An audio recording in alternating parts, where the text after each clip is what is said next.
Okay, we'll go ahead and get started with our program. So thank you everybody for joining us on this Thursday evening. My name is Ronnie Lau, and I am a NEA Government Relations Manager here, and I help lead the NEA Student Debt team. We got some exciting content and some new updates to share with you around student debt, especially coming into the new year. So there's a lot of good content to talk about where public service loan forgiveness is now, and also around the broader debt cancellation proposal by President Biden. First, before we get started, I just want to do some quick round of intros of some of my colleagues joining from the student debt team. We'll start off with Sam. Thanks, Ronnie. My name is Sam Dunyetz. I'm a senior policy analyst within education policy and practice, focusing on higher education and workforce issues. Pass it on, I guess, to Jeff. Thanks, Sam. I'm Jeff Bird. I'm staff counsel in NEA's Office of General Counsel, and I've had the pleasure of working with Ronnie and Sam on this student debt team, along with my colleague, Sophia. Sophia.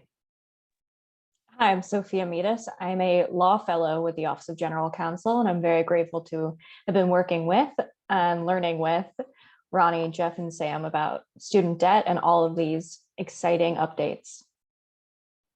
Awesome. Thanks, everybody.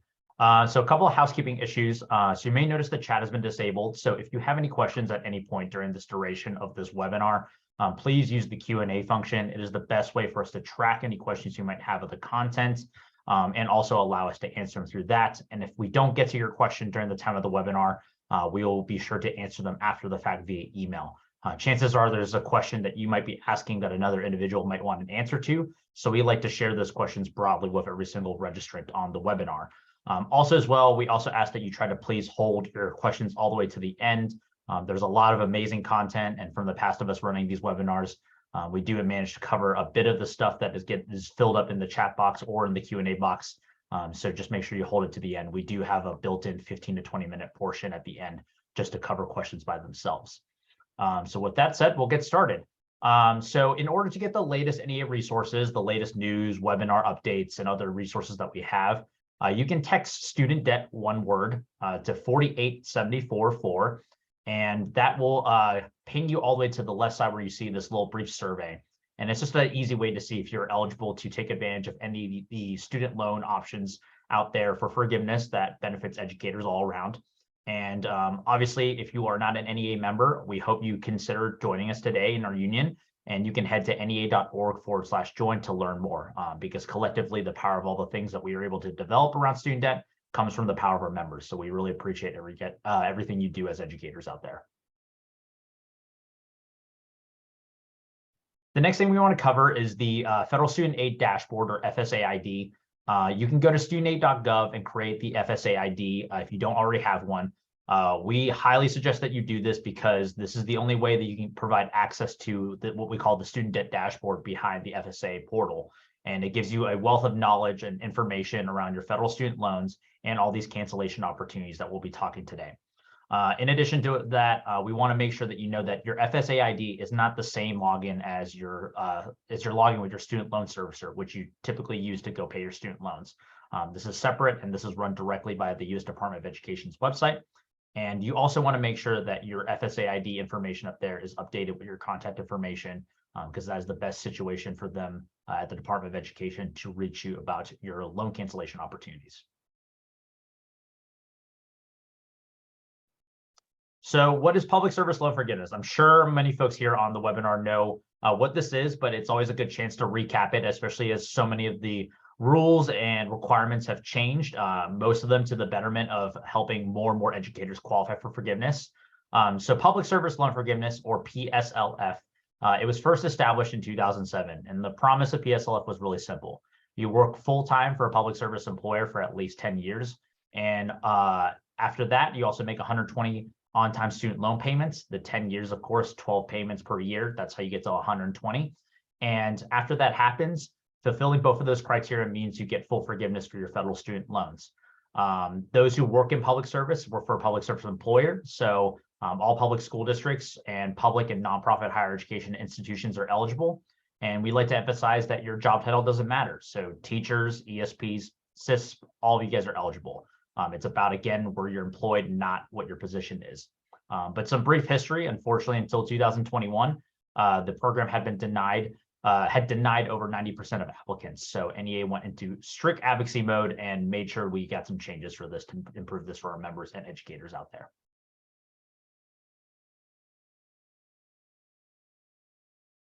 And so, as I mentioned, we moved into action. So starting from the very bottom, so 16,000 was the total amount of student debt borrowers from the federal government who had received forgiveness prior to the limited waiver.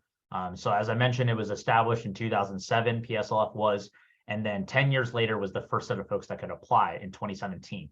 So between 2017 and 2021, only 16,000 individuals were successful in navigating PSLF. So again, from the amazing advocacy from folks like you guys and our members, number of messages were sent by NEA members to the Department of Education, and that was 170,000. That was over a span of roughly 2 years. And of course, we elected a very pro-education, public education, and pro-educator White House in President Biden.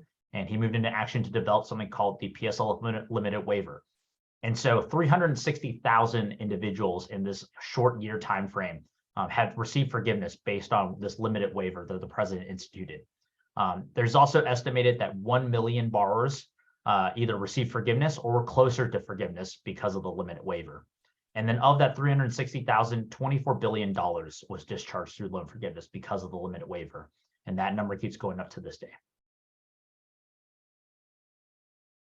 So what is the PSLF limited waiver? I think most folks here on the call probably know that this waiver ended on October 31st of 2022.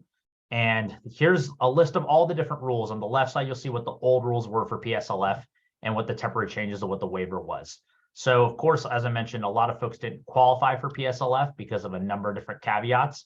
So you had to have a federal direct loan to qualify. And federal family education loans, otherwise known as FFEL loans or Perkins loans, were not eligible for PSLF.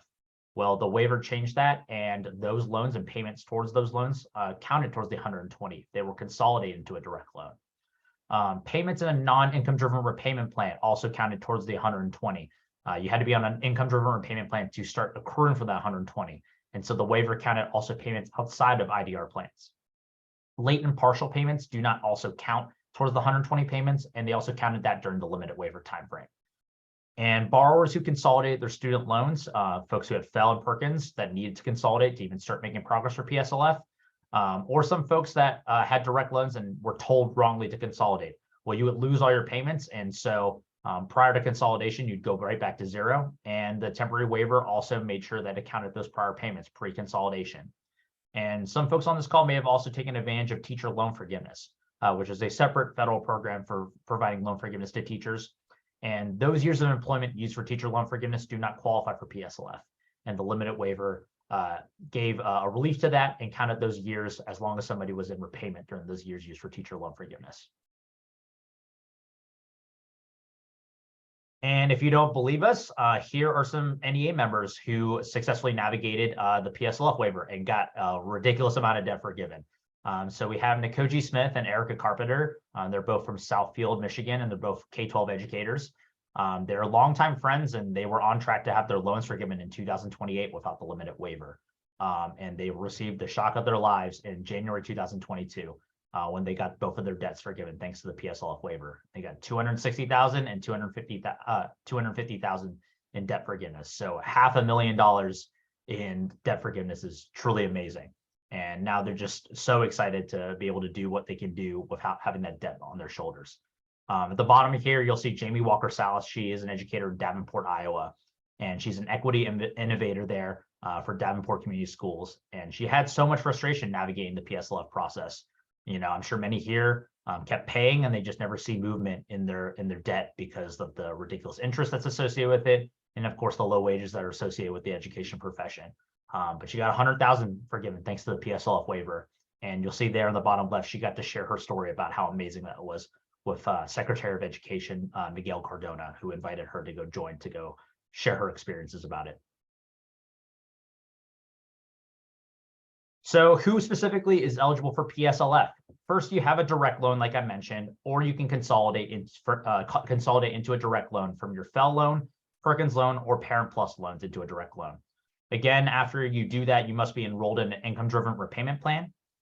And then, of course, you also must be employed full-time, which is defined at 30 or more hours per week by a public service employer. And again, that includes all public school districts and also public and nonprofit higher education institutions. So thus, again, it's not about what your job title is and what you do for your school, it's about who you work for. So thus, by that definition, all educators qualify for PSLF, including teachers, education support professionals, specialized instructional support personnel or SISP, and higher education faculty, including those who are adjunct and contingent.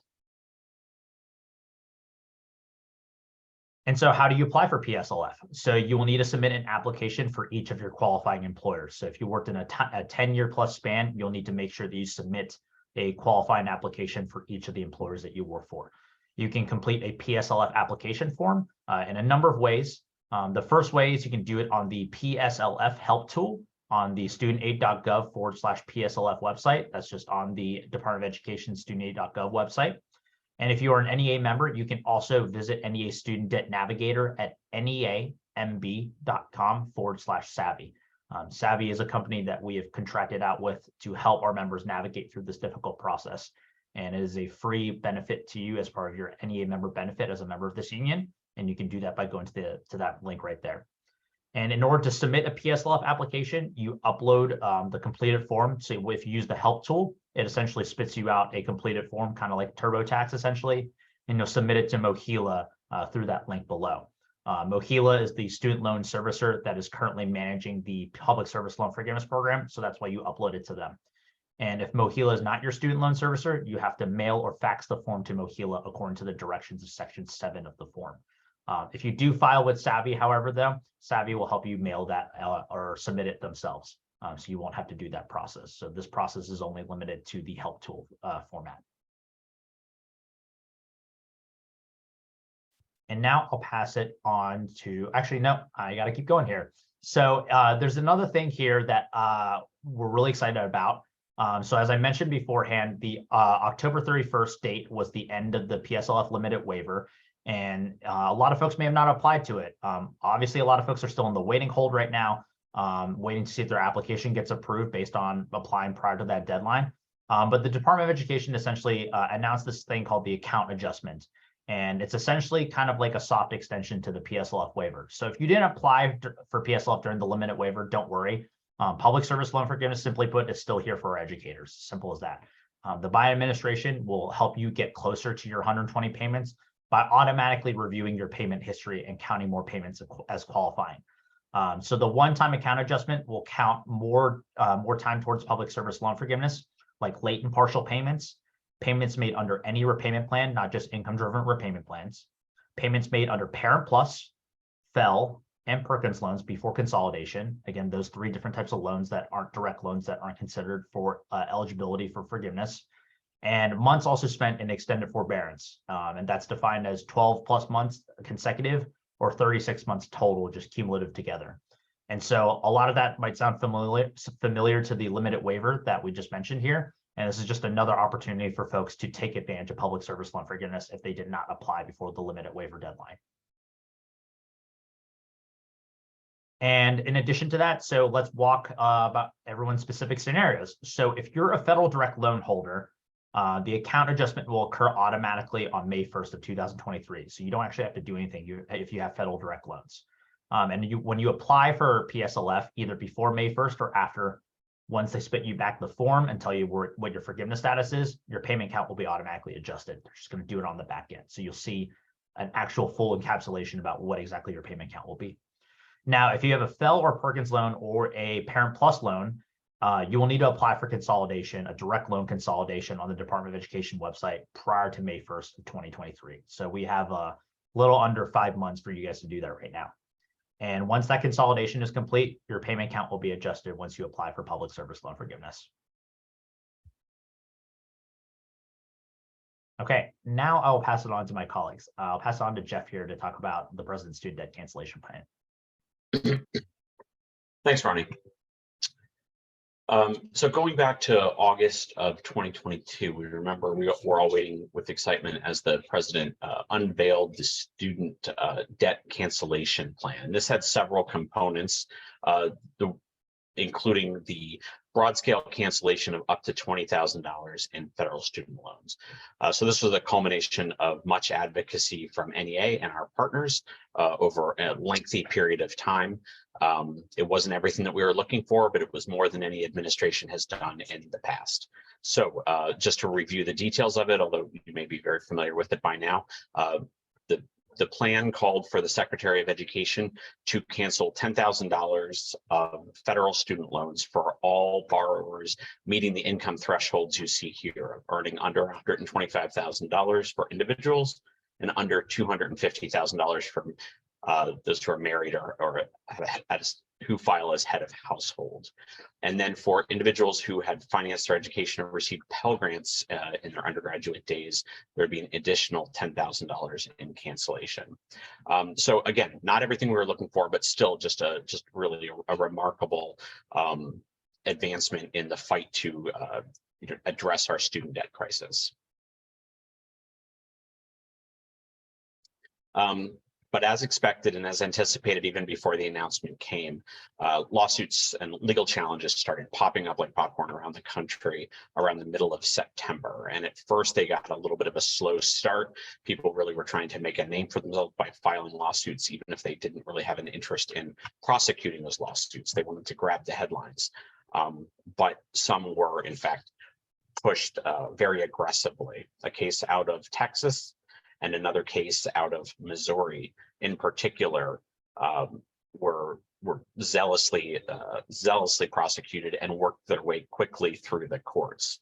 Although some of the earlier cases were dismissed upon courts finding that the people challenging the law didn't have standing, they weren't actually harmed by the debt cancellation plan, a district court judge in the Northern District of Texas disagreed, found that that the plaintiffs had standing to pursue their challenge, and found that the debt cancellation plan was unlawful. A judge in Missouri reached the opposite conclusion and upheld the plan. Both cases went to the federal courts of appeals. The Texas case went to the Fifth Circuit, which quickly agreed with the district court judge. The Missouri case went through to the Eighth Circuit, which disagreed with the district court judge. So both the Fifth Circuit and Eighth Circuit ruled against the administration and thereby invalidating the debt cancellation plan. And the Department of Justice moved very quickly to get the cases before the Supreme Court. The Supreme Court agreed to hear both. In late December, they put them in for expedited consideration. So a very fast briefing schedule was issued that we are in the middle of now. So the Department of Justice filed the opening brief in the cases, same brief in both cases, on January 4. And that gave friends of the court, advocates who want to speak on behalf of the administration, until January 11th to file briefs, so again, supporting the administration's debt cancellation plan. As Ronnie has mentioned, NEA works with a broad coalition of groups, both labor and consumer and others, who are fighting for debt relief, student debt relief. We worked with those partners in discussing our amicus briefs. And on January 11th, the NEA filed our own brief, speaking out on behalf of the administration. Sophia and I took the lead on drafting that brief and working its way through our office and through NEA, and we were proud to file it on January 11th. The next step will be, and Sophia, actually, if you could just advance the slide. So the next step, of course, is oral argument, and the oral argument is scheduled to be held on February 28th. So it is coming up very quickly.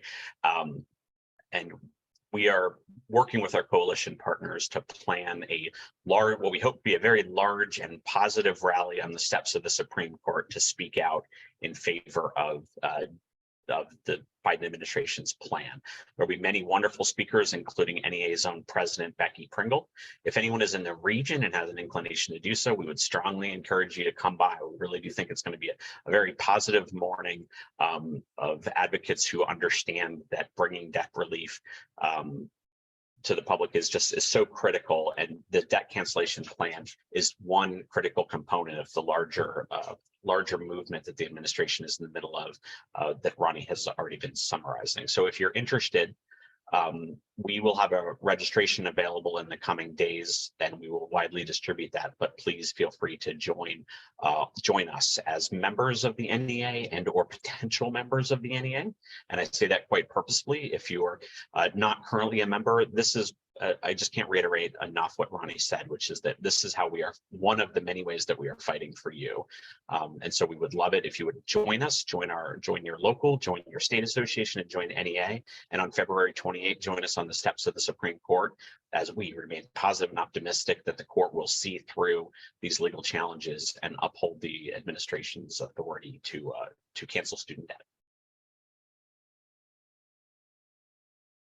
Now, the last thing I will cover is there are some, to bring up the issue of the payment pause. We know that the payment pause for federal student debt that began at the outset of the pandemic has been continued a number of times. And we've always had a date certain when the pause was scheduled to end. But both the Trump administration and the Biden administration has repeatedly extended the payment pause, recognizing that although things are improving in society, we still have a long way to go, and people are harmed and have been financially harmed throughout the pandemic and need the relief that the payment pause and the interest freeze has provided. At this point, we don't have a date certain because what the administration has done is tried to give enough breathing room to allow for the Supreme Court to issue its decision and only then restart payments on federal student loans. So it's a little bit complicated, but essentially what they've done is said 60 days after the litigation is resolved. So once the court rules, and hopefully rules in our favor, and says that the administration can go forward and implement the plan, then as of now, what the Department of Education has said is 60 days later, federal payments will resume. And in the event that we don't want to think about, but we have to, in the event that the court strikes down the debt cancellation plan, the payments would be scheduled to resume 60 days after the Supreme Court rules.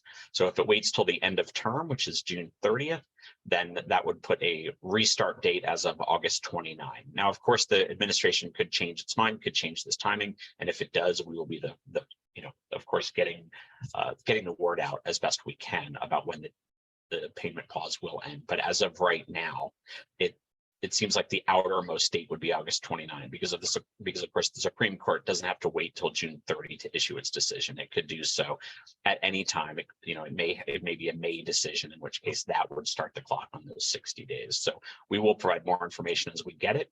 But that is a summary of the status of this litigation.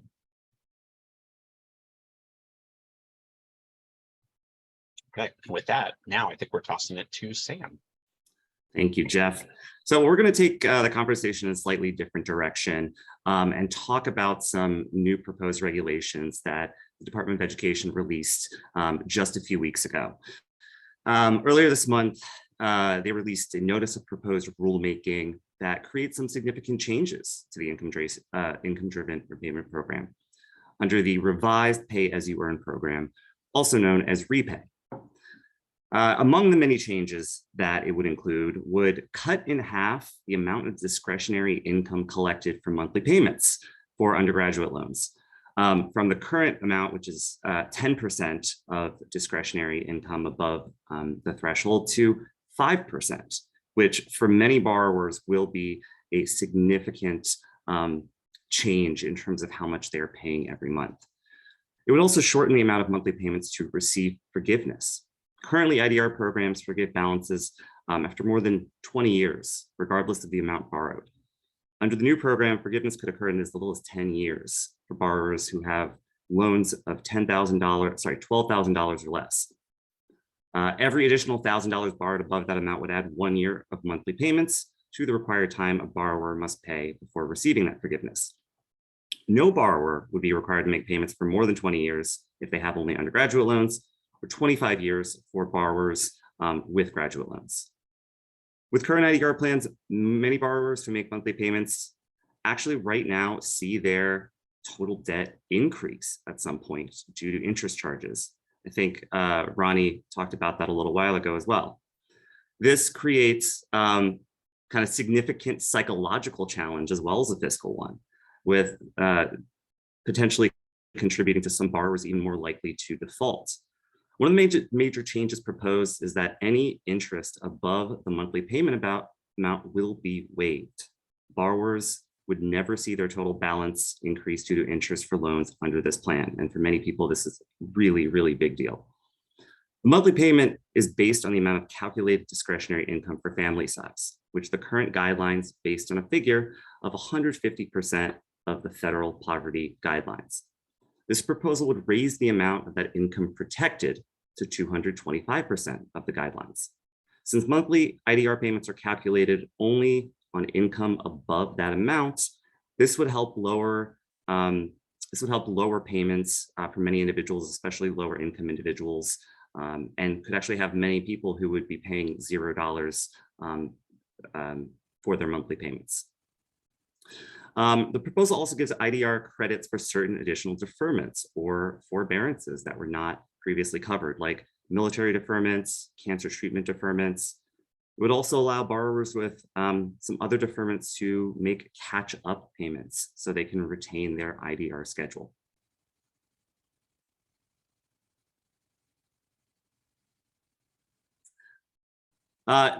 What this would really do, so a typical educator who has a bachelor's degree in seeking PSLF would see their total payments fall by almost 2/3 over the course of that, more than $17,000 for a typical educator. For an educator that has a master's degree after 5 years of work would see their total payments fall by about 45%. So even though this is more beneficial changes for undergraduate borrowers or people with undergraduate loans, it still does benefit those with master's degrees. It also includes regulations that married borrowers that file taxes separately from their spouses will not need to include their spouse's income in the IDR calculation. For some people, this can also make a huge change because if one spouse has a lower income amount, if they're filing taxes separately from their spouse, they do not need to include their spouse's income. Now, unfortunately, while graduate loans are still included in this, they are not as beneficial compared to undergraduate loans. There is a longer period of time that graduate loans must be paid for. So even though the amount can still be different and the time can still be different, the maximum amount is still at 25 years. Now, also, unfortunately, Parent Plus loans are not eligible for this repay program, but borrowers that consolidate their Parent Plus loans into direct consolidation loans are still eligible to participate in the income contingent repayment program, which is another program to pay off those loans.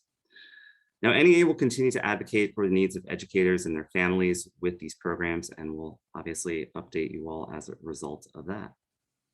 Ronnie?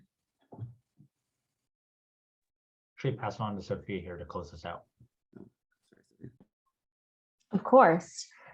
So in closing, one of the key messages here is that NEA can help. Every single NEA member can get free help with debt cancellation and PSLF by going to neamb.com/savvy, where you can use our student debt navigator and you will receive personalized advice to help you achieve PSLF or pursue other avenues for debt forgiveness. And if you are not a member of NEA, you can join by going to nea.org/join. Other resources and FAQs are always available at nea.org/student debt support. And in addition, we have another great success story from Miss Chastity Backus out of South Carolina. Miss Backus is a 5th grade teacher and is also pursuing her PhD, but she just got $599,000 in loan forgiveness for her undergraduate and master's degrees. And she just wants everybody to keep trying. Don't let the paperwork overwhelm you, because you're going to have to submit application after application, but it'll be worth it in the end. So we are going to move on to some frequently asked questions that will hopefully address some of your questions that have come up so far in the chat. Our first question is, if I have private loans or refinance my loans, am I eligible for forgiveness? I will pass that to Ronnie to start.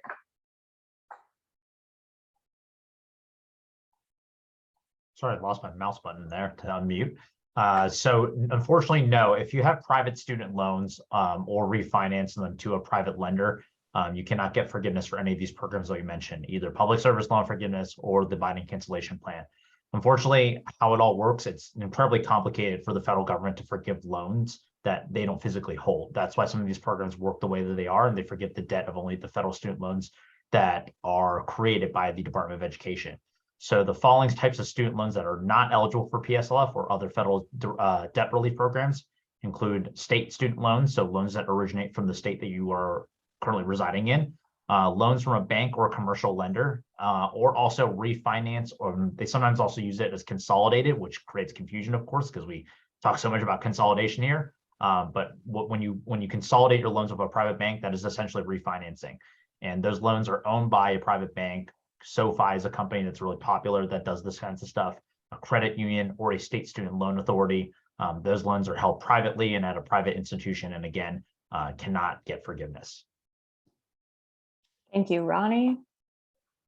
So our next question is, should I apply for PSLF even if I haven't yet made 120 payments? I'm going to give this one to Jeff. Yes, you should absolutely apply now.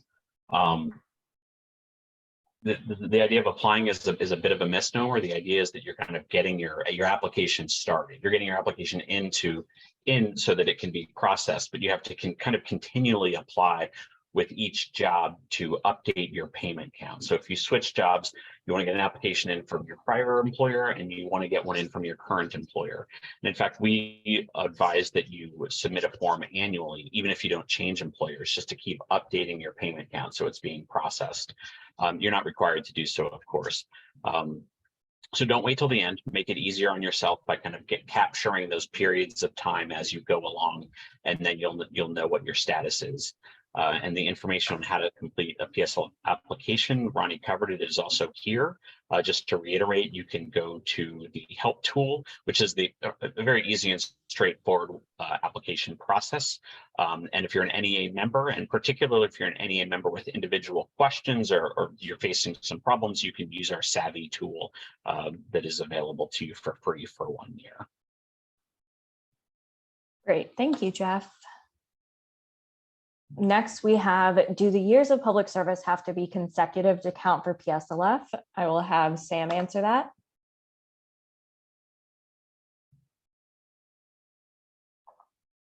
Sorry about that. I was just answering a question.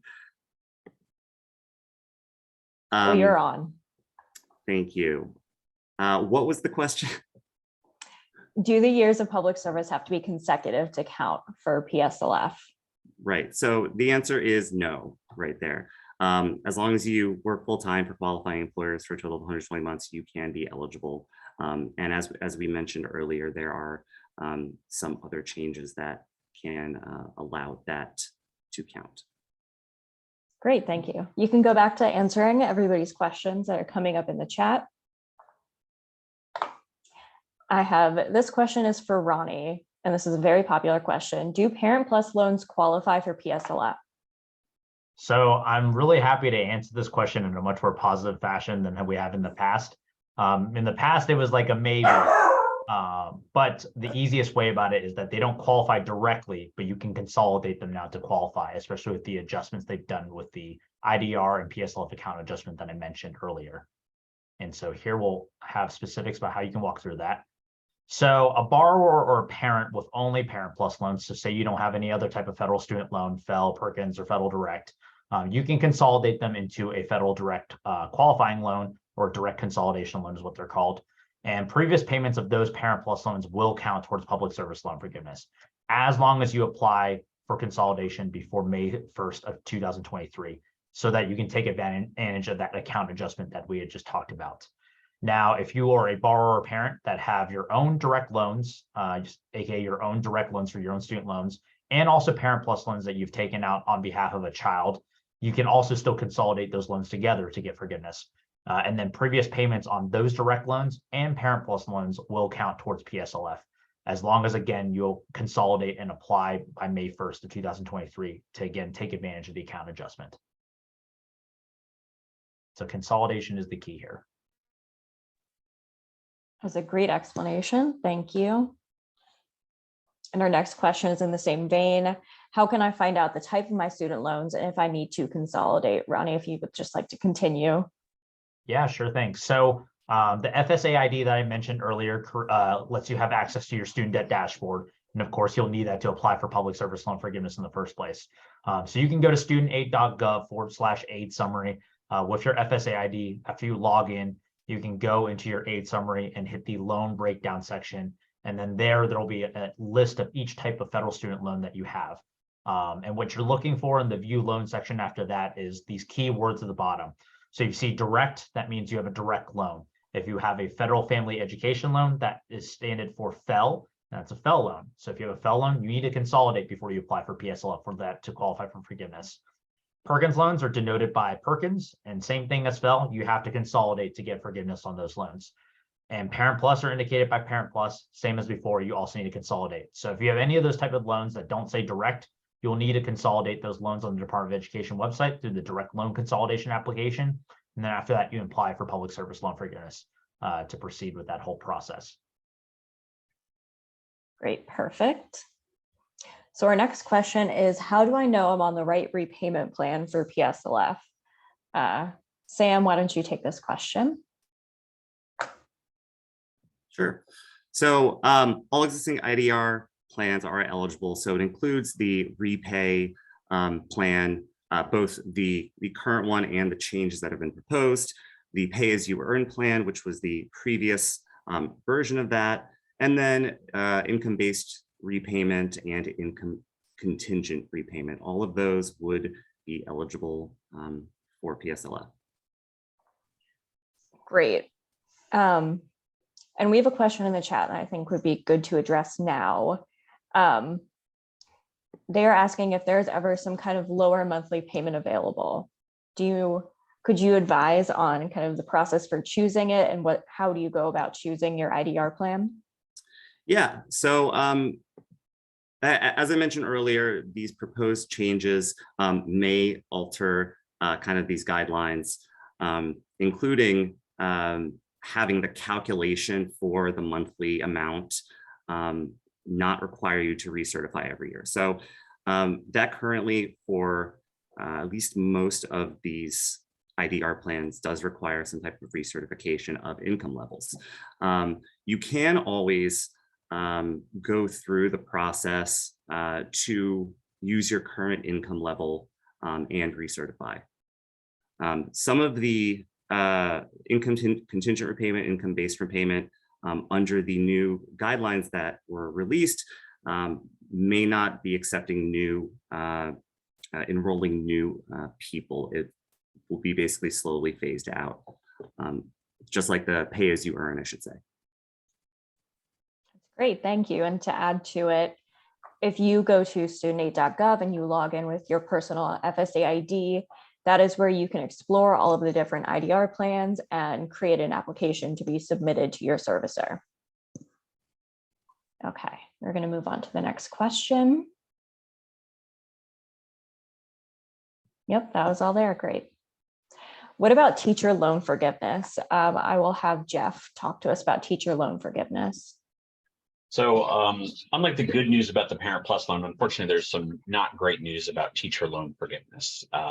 Now, before 2022, if you had received teacher loan forgiveness, which as described here, just provides for between $5,000 and $17,500 worth of forgiveness for teachers who teach in Title I schools.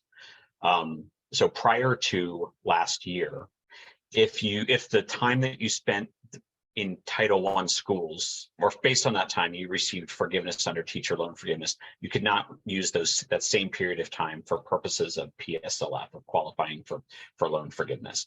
During the course of the limited waiver, that was waived, so you could kind of double dip as we think of it. But that provision expired with the expiration of the limited waiver on October 31. So we're back to a point where you kind of have to pick and choose, and you have to do so carefully. As we suggest here, we recommend that if your loans, if you are eligible for teacher loan forgiveness or near eligibility, and that would cancel out at least the vast majority, if not the total amount of your student loans, then teacher loan forgiveness is a good option. It is the one to explore. But if it would still leave you with a substantial loan balance, then we would recommend that you not apply for teacher loan forgiveness. Stick with PSLF, because PSLF will forgive your entire remaining balance after you make 120 payments. And we've had stories of people who, applied for TLF believing that they could do both, and then they found that disqualified them for that same period of time. So do the calculation. If you're near forgiveness at 17, if you're eligible for 17,500, and that would either wipe out or come close to wiping it out, then you may want to go forward and do that. But if not, hold out for PSLF, because it's so much more valuable in the long run. Great, thank you. We have quite a few questions in the chat about cancellation versus PSLF. So I'm going to start, and I'm going to have Ronnie answer this question, and then I might throw him a few more after he's done. Sounds good.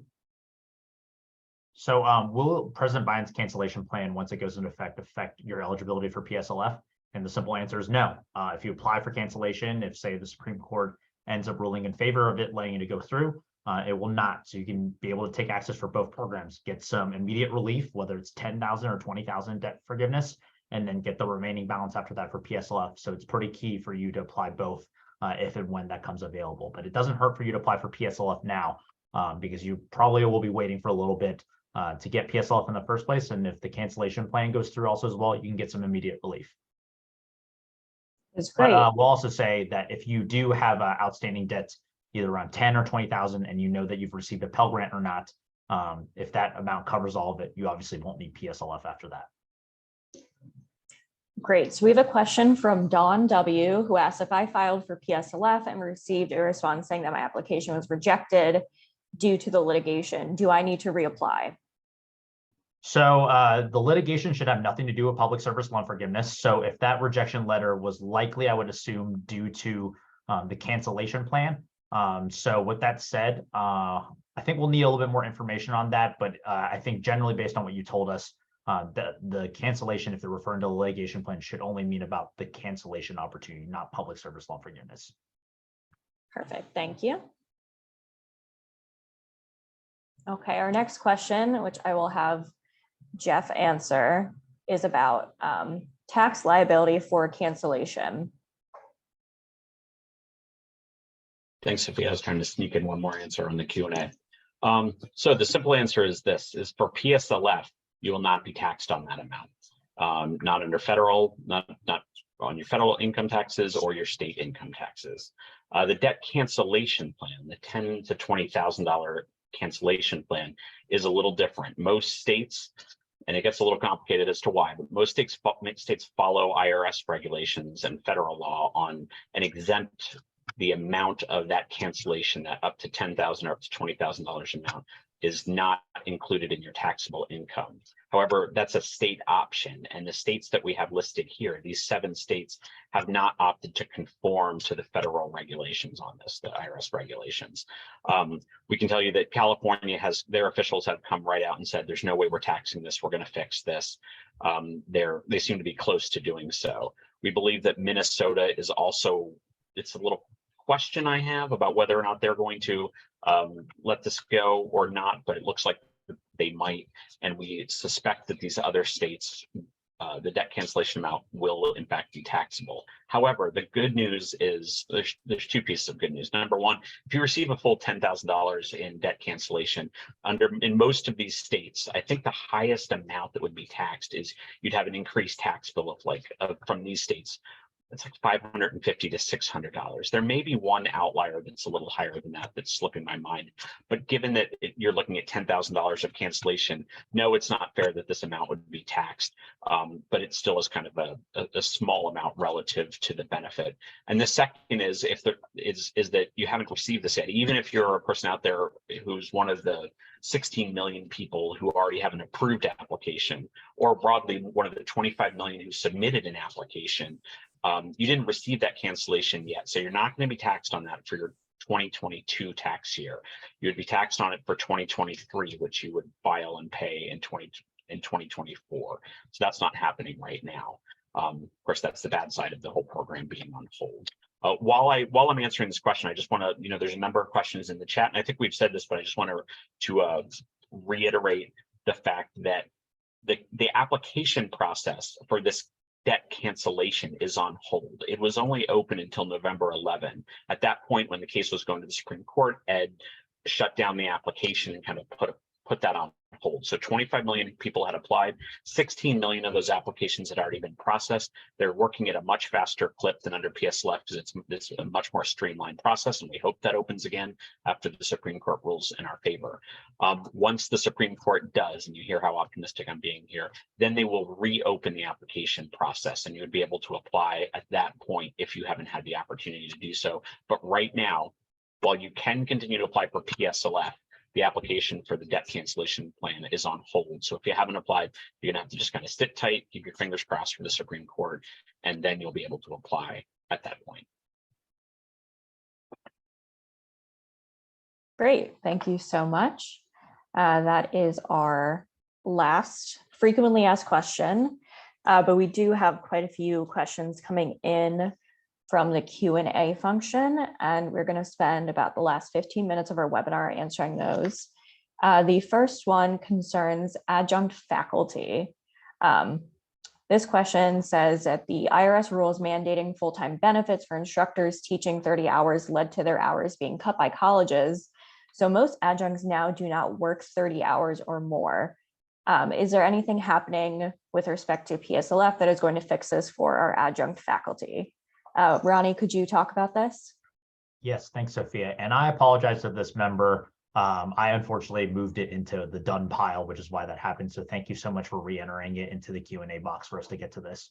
So this is an excellent question, and we completely recognize that it's super difficult for our adjunct and contingent faculty to access PSLF for the very reasons that you had mentioned. And so actually there were proposed regulations by the Department of Education that we are in favor of. We pushed for more lenient rules to help count for full-time eligibility for those faculty members. As you mentioned, many of them are paired off with hours, whether due to budgetary cuts or just overall what we're seeing an over-reliance on adjunct and contingent faculty to teach at higher education institutions. Tenure jobs are kind of disappearing and becoming a thing of the past, and which is quite unfortunate, and we're looking to reverse that. But for PSLF's sake, the proposed rules that the department is looking at right now is essentially a credit multiplier. So how they'll be calculating full-time is that for every credit hour you teach, it'll be multiplied by roughly around 3.35. And then so if you multiply that by roughly around a couple of 6, 7 hours or so, or sorry, rather 3 or 4 classes that you teach, each at 3 credit hour each, then you'll be roughly hitting that 30-hour mark for that full-time requirement. So with that said, that proposed rule hasn't been implemented yet. We expect it to get implemented at the latest of July 1st. But at the same time, the department has said that colleges and universities can enact this rule at any time. This is just a guidance for them to use and how to calculate full-time. So there is nothing that prevents your higher education institution from utilizing this formula ahead of time, well before the rule goes into advance. And part of that is because your employer gets to determine your full-time status. Full-time status isn't determined. The 30 hours is what they recommend from the Department of Education based on their guidance. And so if your employer considers you full-time and all it is a check in the box when you submit your PSLF form, then you're considered full-time. The Department of Ed doesn't go back to your employer to go verify it or do the calculation themselves. So with that said, again, just to reiterate, because I know there's a lot, they're hoping to implement a proposed rule to implement a credit multiplier, which we multiply by the number of contact hours or credit hours that you teach by around 3.35, and that'll be used to count the 30 hours of full-time requirement. That was great. Thank you, Ronnie. let me pull. I'm going to answer one question because it's a little simple, but Amy would just like us to explain the 120 payment requirement again. So Amy, the combination of working 10 years and making 120 payments, they kind of assume that you'll do that all at once. So for 10 years, you're going to make 120 perfect qualifying payments. But it really just means that when you are making a qualifying payment, you have to be employed with a public employer, public service employer, like a school district. And once you make 120 payments that are qualifying, for now and into the future, they have to be a payment made on an IDR plan. They have to be made on time and in full.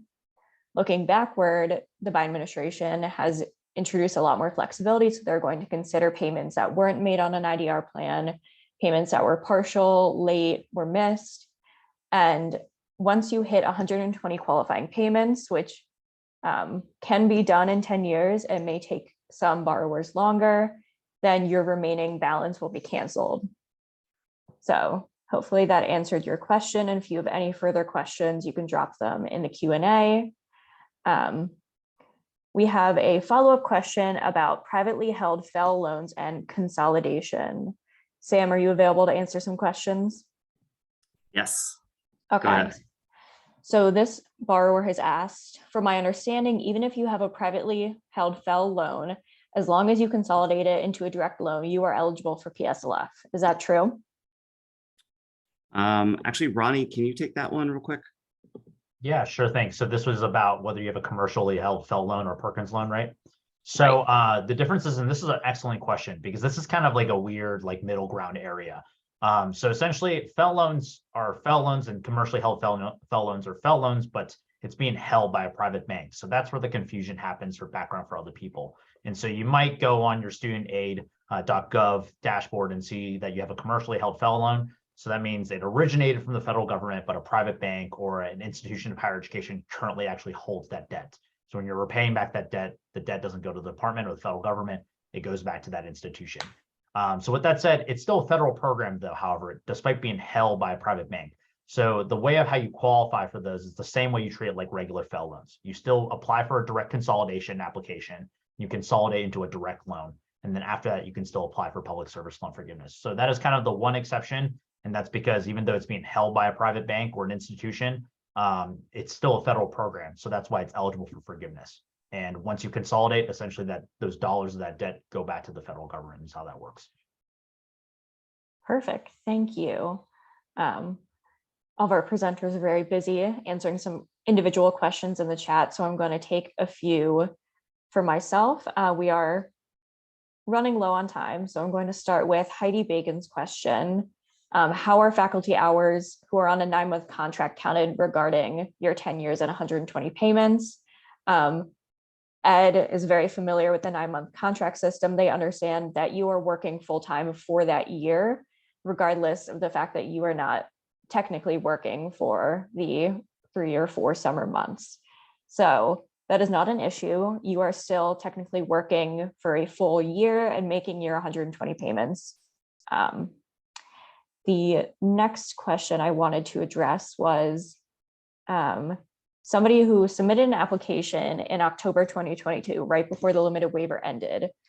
We've heard this a lot, that you've received confirmation email, but there's nothing else. And you would like to know who you can contact for more information.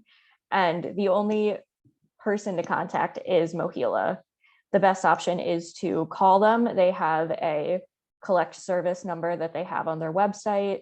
And it may take you a little bit to get through, but once you're in, they'll be able to tell you exactly where your application is.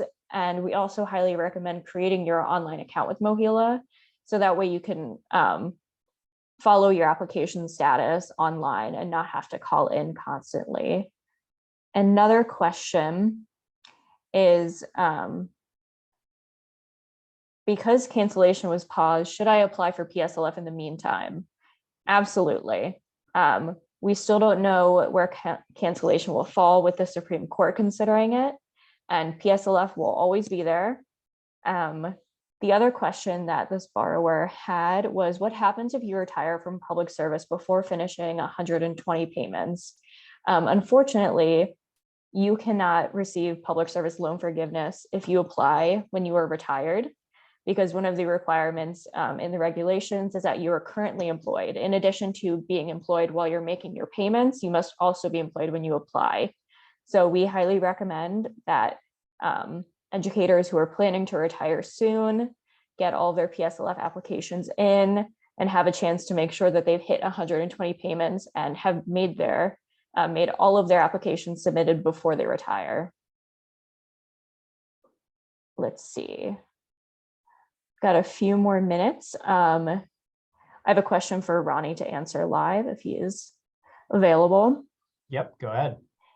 So this is also a pretty common situation. This is from Lena. I just paid off my undergraduate loans, but I'm currently earning a master's and opening up new loans. I work at a Title I school, and I will have about $20,000 in student loans when I'm done. What are my best options? So public service loan forgiveness is your best option. That's because public service loan forgiveness isn't about where those loans originated for. So it doesn't matter if they're undergraduate loans, graduate loans, or PhD loans. What matters is that they originate from the federal government, must be a federal direct loan, and that you make IDR payments on that. That's what matters the most on it. And if you don't have any of that, then you have to consolidate into those loans, whether it's a Fell Perkins or a Parent Plus loan, and then get onto an IDR plan after that. So with this specific situation, likely that your payments that you're making while you're working at this Title I school obviously qualify. So your best option, of course, is to apply for public service loan forgiveness under your graduate loans that you incurred. That's great. Thank you. Another question new in the chat that I can answer while everybody else is typing away is, according to studentaid.gov, I have an FFELP consolidation loan. Is this the same as a FFEL loan? If so, do I qualify for debt cancellation or teacher forgiveness? It might take a little bit more information to figure that out, but generally you need to have a direct consolidation loan. So the fact that your consolidation loan says FFELP means that you do not have the correct loan type. So you should consider using Savvy, our NEA Student Debt Navigator tool, to talk to them about your situation, and they can tell you exactly what kind of consolidation loan you have now and direct you on the right path forward. So that would be at neamb.com/savvy, and the link is also in the presentation a few times. And I believe that is it for all of our general questions. So I'd like to invite all of our other panelists and hosts to take a break, come back on to say goodbye, and maybe give some parting words. I'll start off. Thanks again, everyone, for joining us. I think first and foremost, we appreciate what every one of you do every single day as educators out there. It's just so truly amazing, and we recognize that you guys have had a very, very difficult 2+ years. And so we thank your tenacity, we thank your diligence, and obviously we want to make sure that you guys are rewarded for that service, which is why we do the advocacy work and put on webinars and put resources out here like this for you guys to access this. So again, we have a couple of questions just that we weren't able to get to live. Just know that we'll answer them via email. We're going to, again, collate anything that wasn't answered live on the webinar and then email that out afterwards to all the RCPs, just because there might be some questions there that other folks want to see answers to that are in similar situations. And again, the webinar is also recorded, so a recording will be provided afterwards also as well through that same email. I'll pass it on to Sam. Thanks again for having us. Thank you so much. It's been a pleasure. Thank you to the rest of my presenters here. And, we will continue to keep you all updated as far as these changes and look forward to your continued support in debt cancellation. And we hopefully look forward to seeing some of you on February 28th. I would just like to say that, under Ronnie's leadership as a federal lobbyist and Sam's work as a senior policy analyst, and with representation by Sophia and I from the Office of General Counsel, we're kind of the public face of the team in many instances, but we're also joined by many colleagues from digital strategists, social media folks, communications folks, people from our Center for Social and Racial Justice. We have a huge team that is really devoted to advancing these interests for the student debt team. And we have team after team who are addressing a number of other issues unrelated to student debt. Then this is what we do every day. So for those of you who are chosen to join us as members, we thank you. We are working hard on your behalf. For those who have not yet joined, who are not currently members, I just want to say one last time, please join us, because the time and energy and resources that we put into this fight are time and energy and resources that we put into many other fights as well. And as Ronnie said at the outset, we are able to accomplish results because of our numbers. We're stronger when we stand together, and we invite you to stand with us. So thank you for allowing us to come into your home tonight and to talk with you. We appreciate it very much.